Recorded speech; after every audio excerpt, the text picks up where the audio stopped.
Look at that crowd. How do you play there? I gotta go to a game. They're convincing me right now. The coach is saying fight. That sounds intense. Is it really that crazy? What is up? Welcome back. Today we're watching a video titled American Basketball Players Talking About European Basketball Atmosphere. I saw it. I had to click on it. I've already reacted to basketball in the US versus basketball in Europe, and it was insane. Europe was absolutely crazy. And so I can't wait to see what the NBA players in the US have to say about playing in Europe. What's up? If you haven't met me yet, my name is Aaron and this is Aaron Arnold Reacts. Through this channel, I'm discovering everything about Europe. People, culture, sports, anything you can imagine. So if you want to laugh with me, if you want to learn with me, and if you want to have fun with me, make sure to like and subscribe. I'm going to be posting a video every single day, so you'll always have something new to watch. Now, let's see what these NBA players have to say. Hate it or not, this is real shit. There's no atmosphere like EuroLeague. Oh my gosh.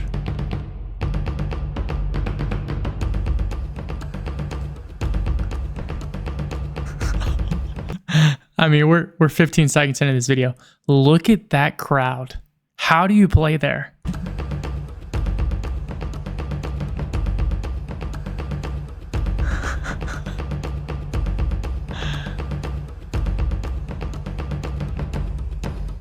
And I'm talking about, bro, I done been in finals. I done been in big game sevens. I done been in whatever you want to call it, bro. I've never played in anything other than when you play at the hood for the pro-am. That's another story. But I've never been in an environment like EuroLeague, bro. Being in Europe, playing in front of those crowds, I've seen videos of those crowds being tough. Is that what gives you the experience to play in front of, NBA type crowds and be able to withstand trash talk? You know what I'm talking about? Oh yeah, I mean, there's some really tough crowds in Europe. I think especially Greece, Serbia, Turkey. I think those are. Really? Are those the hardest environments? I've heard they're pretty insane, but is he naming the best ones? The three really tough crowds to play in. It's hard to listen to your teammate right next to you because they cheer so loud. And so I walk in the gym in Belgrade, and I'm talking about 2 hours before the game, 2.5 hours before the game. It's full, like not a seat. Wait a second. 2 hours before the game? European basketball fans are just different. Nowhere. Everything black and white. They singing, you can't hear. And I'm like, man, I'm trying to get some shots up, but like it's just dumb loud in here. Like I had my headphones on, I couldn't even hear the music in my headphones. I was just like, I'm gonna just take these jokes off. So get the warm up in, we go out there, we play, and I mean just the introduction. The game hadn't even started yet. The introduction was so live. Like it was something that I had never seen before. And it's just like, and I've been to Maryland, in America, man, you have some of the greatest fans ever, but it don't come close to what you see over here. Don't come close. I mean, you would be uncomfortable in a crowd over there. Yeah. Like you guys have been over there, but like for people that haven't been over there, you would be uncomfortable. You would be like, I don't feel safe. Right. Wow. You'll start looking for the exit, and then you probably still wouldn't be able to get there. It's like that. Like these games get really intense. I was in a situation where I'm walking into the gym, and it's a rivalry game. And one of the fans from the other team spit right on my face, dog. What? I literally can't imagine his reaction. Now, the man that I am says automatic, we got to handle this, period. Right? That's just the man that I am. Yeah. In the situation, and me having some kind of awareness how this works, I went just like this. You gotta be smart. Bro, I went just like this.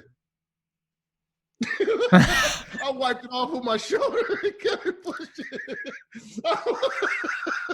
Man, I wiped it off with my shoulder and kept it pushing like it didn't happen. Like it ain't nothing. It was like, yeah. Those kind of situations. That's how intense it is. This guy looks huge. I mean, he's probably over 2 meters, weighs 100-something kg. There is no way he was getting near that crowd. You gotta be smart, but this comes to being socially aware. You know, common sense ain't that common. Who really got it in their mind that they gonna go up there and then they gonna get the person that spit on them. Nah, Listen. you don't have to handle everybody in that section. You gonna go up there, you gonna get beat down. If you live, you won. Yeah. Yeah. If you live. You might get stuck. Yeah. You gonna get stuck. Yeah. You gonna get to how it was with Indiana and Detroit when they had the Mouse in the Palace. You know, and they went up in there, and not to highlight anything negative about those guys, but they went up in the stands. You know, they handled their business. I can tell you like this: if they did that in Europe, No, it went down like that. whole situation. Because I mean, you don't just got 10, 15 fans that you're trying to get at. No. You got a whole gym. Yeah. You gotta understand, it's the whole gym. It's not just one section. Indiana was on Whole- the road. Think about on the road. It's not enough police. There's not enough security. It's not enough. If it really breaks down in there, if it really goes down, I done had situations, you know, playing in Panathinaikos, that Olympiacos Panathinaikos rivalry, man. I done had situations where I done had to haul ass off the court.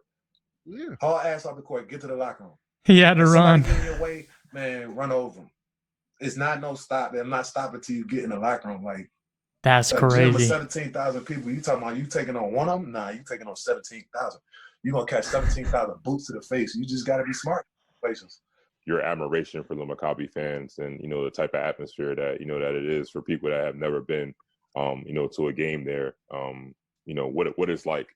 I mean, it's tough to describe without being there. Like I try to describe it to people, like my friends back home, like they've been to games but never a EuroLeague game like that, and it's tough to describe without being part of it, because it's not something. At least me and my friends, you know, playing Division III, we don't have these. Like, can't compare it. It's not just noise. Like they're watching, they're on every call, they're on every sub, they're watching the bench, they're watching during timeouts. You know, they're in the game with you. Before start until after finish, you know. And I think this year when we played there was by far the loudest. That game was crazy. It was crazy, bro. It was like I couldn't even hear. Like that was by far the loudest. Probably one of the loudest arenas I've been in my career, and the loudest by far that I've seen it there. Thing there on purpose because I wanted to let you finish, but like, man, like Greece is the craziest fans in the world. Like I try to tell people about this, and actually my ball in a broad story was a Greece story. It was like we were playing PAOK in the 3rd and 4th place game, which is like some people call it like the real championship of Greece because every year. Wait, who's he talking about? Which team? PAOK? I'm not sure which team that is. Year it's either like, you know, it's going to be Olympiacos or Panathinaikos. So it's like that 3rd, 4th place is like the 3rd place is like that's the championship for all the other teams. So we were in that. And we were playing PAOK in our city, and they didn't let any of the fans in, the opposing fans in those arenas. But we went to PAOK. Wait. No opposing fans allowed. That's intense. And it was like game 3 or 4 or whatever it was. And, man, they threw one of those flares into our huddle. But it was one of those flares that explodes at the end, right? Like the firecracker ones. And it was like an M80. And that thing exploded in our huddle. They, like, shut down the game. We ran out through the tunnel, and it was just like, is the wildest thing ever. And like, it was like the same game. I think like they were spitting on us, throwing those like you know, you see those streamers and people think I used to think it was like toilet paper, right? Like, oh, it's just toilet. It's like receipt paper or something, right? Like with that hard spool in the middle. Yeah. And like sometimes what they do is they don't take the tape off it, so it streams. It's like a rock. And I got hit in the nuts in the warm-up line, like, you know, like it was like, and they were like, "Whatever you do, don't go down, don't go down." I was like, yeah, man, that it's like it honestly wasn't because it was like this is like just dangerous. It was like we played one game there, and they were having a TV strike. So we TV strike. What? Played, and all of a sudden, a bunch of guys in masks just came and knocked down all the cameras in the arena. And I'm just looking like, and everybody's just like, nothing happens. Like they literally jumped down, took all the cameras, smashed them on the ground and left. And everybody just like, it was like normal. I'm like, this is insane. I'm like, did anybody see what I just see? Like experiences like that. I mean, like I think anybody that has played in Greece, like I said before, like they have a story. They have like, you know, a wild story about something that happened, you know. So, Canis, you play overseas where the atmosphere, we've heard stories, but what's the wildest you've seen? This is insane. Like this is kind of blowing my mind right now. I'm not gonna lie. Man, okay, so Turkey. Oh. If you talk about rivalries, if you're Gala or you're Fener, it's like real. Now, what's a Gala and a Fener? So Gala Tessaray and Fenerbahce are two clubs that are rivals Those are in Boston Turkey. and They're in Istanbul. Lakers. Probably worse because they're allowed to throw. So they light coins on fire and they throw it on the floor, and it'll. Coins? What do you mean they light coins? What do they cover it in, like alcohol or something? It'll burn holes like in the ground. So much so that when it's a regular season game, the other team's fans aren't allowed to go. So if it's a Fenerbahce home game, Gala fans aren't allowed to go. The only time they're allowed to be in the same arena is when it's like EuroLeague. Wow. Yeah, they have spit. Why would you want to go? They have spit. What are they paying you? They're uncomfortable. They are uncomfortable. Describing this, I'm even worried. I'm not gonna lie. You got to be getting some tickets for that. Like spit shields over your bench. That's what those are. They have. I'm telling. Like it is nothing like. They had a chicken wire. Yeah, I went out and played one time, and you remember David Shinches? Yeah, I know. Big Dave Shinches. Yeah. So we went over to Bormio, Italy, like that. And they had chicken wires where they could throw bottles and stuff in the beer and come over so they wouldn't hit you. And then we had glass and stuff behind our bench because they used to spit on you. No, it's for real. What? Yeah, I remember that. I remember that. Don't go, like, if you're a Fener, like, I played for Fenerbahce. Don't go if you're Fener across to, like, Gala McDonald's. Don't go. That's a problem? It's like a problem, yes. Like, you just don't go to that side of town. Like, it's real life, so... I didn't play in the Gala Fener. Sound like games, low No, key. but I didn't play in the Gala Fener EuroLeague when they were throwing stuff and whatever. But they were throwing fire on the floor. They had to stop the game. It was crazy. They had armed guards. So that's real, it's crazy. Yeah, no, it's real the life. stuff that we see at soccer games. Oh no, that's real life. That's real. That's real life. Now that's real. Like rivals are like. Yeah, that's real. Your family is Gala. Yeah, your that's grandfather, real. your great-grandfather is Gala or Fener, whatever. It's real. Sports are so much different overseas. There's so much tradition. It's so all much, that cheering. But I think I gotta go to a game. They're convincing me right now. I need to go. here, in the NBA, it's, the tickets and everything, it's expensive to go to games sometimes. So overseas, it's a family affair. It's cheap. Oh, wow. They go. They chant. They have cheers. They have the cheering section. It's like soccer games. During my first year in Europe, I had a 3-month stint in Croatia. And we Oh, was playing Croatia. a team that we needed to win that game. It was important a game for us. Anyway, we end up losing the game. And I hear my head coach from the bench just yell out, "Fight!" I'm looking around. This nigga fight? I just see all my team, all the Croatian players just go start hitting other teams. Boom, boom. What? They roughing. Me and my other American teammate, because at that time we gonna have 2 foreigners. Yeah. So the limit. We looking like, yo, what the fuck is going on in here? What's happening? Like, I mean, it's an all-out brawl between the teams. Us and the other Americans, we was just looking like in shock. Right. What is going on? These niggas really fighting. Right, yeah. And it ain't like it's not like America where they can just stop it. They gonna let you brawl for a little bit. Yeah. This sounds insane. The coach is saying fight. I mean, I literally can't imagine. Like, imagine an NBA game where there was a huge fist fight between both teams. Fans are involved. It just wouldn't happen. Europe's different. It's like some blood.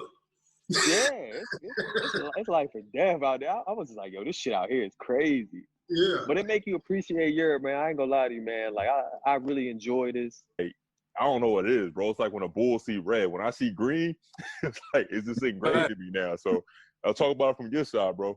I mean, for me, like, okay, I mean, I came up playing rivalries, with the Duke, Maryland whole thing, or, being in San Antonio with Dallas and Houston. You got those matchups where you have, like, rivalries, and being in Fener, playing against Galatasaray, that rivalry was crazy. Yeah. Partizan and Red Star got a crazy rivalry. At the time I was a Partizan, Red Star wasn't as good, so the rivalry wasn't so strong. But coming into Panathinaikos and Olympiacos, You know, I always heard about it, but I never knew about it.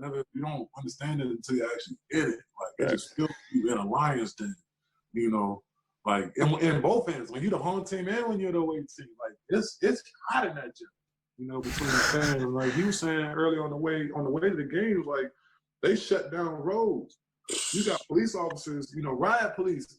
They're standing on the side of the roads, like, every 100 feet. Yeah. Just boom, boom, boom, boom, boom, just so, like, fans can't try no dump. Riot police? There's just no way. Like, I gotta see a video like that. I want to see what they're talking about. That's on the buses. You got the security buses riding on both sides, so can't nobody know those. You know, it's crazy. It's that serious. The whole city shut down when these games come up. Everything is petty. If Olympiacos sign 2 players, and then they go in the media and start saying, like, oh, we signed 2 players, what Panathinaikos going to do? Sign 2 players. They do that. It's a competition. Who could one up the next? So, like, it's between the ownerships of the team. You know, it's bigger than basketball. It's not just, you know, it's bigger than sports. It's like it's something between the 2 teams. It's family. It's families, I guess, go.